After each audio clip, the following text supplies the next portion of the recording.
ছোট্ট একটা ভুলই বড় আফসোসে রূপ নেয়। প্রতিদিন আমরা ছুটছি সময়ের পেছনে, জীবনের পেছনে, কিন্তু ঠেউ পাবে না একটা রাস্তা। সেটা কেবল পথ না, সেটা হতে পারে জীবনের শেষ সীমানা। এই ছবিটা দেখো, এক বাবা তার ছোট ছেলেকে হাত ধরে রাস্তা পার করছেন। চারদিকে গাড়ি চলতেছে বেপরোয়া গতিতে, কিন্তু তারা থেমে আছে, চেয়ে দেখছে দুই পাশ, তারপরে ধীরে ধীরে এগিয়ে আসছে। আজও হাজারো মানুষ রাস্তায় প্রাণ হারায়। আমরা যদি একটু সচেতন হই, তাহলে হয়তো কারো বাবা, ভাই কিংবা সন্তান বেঁচে যাবে। তাই বন্ধু, রাস্তা বের হলেই প্রথমে দেখো ডান, তারপর বাম, তারপরই চলবে।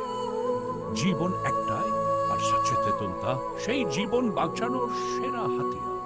যদি এই ভিডিওটি কারো মনে সচেতনতা জাগাতে পারে, তাহলে সেটাই আমাদের সফলতা। সাবস্ক্রাইব করো শিমুলের চ্যানেলটি, যাতে আমরা একসাথে এমন আরো বাস্তব গল্প শুনতে পারি।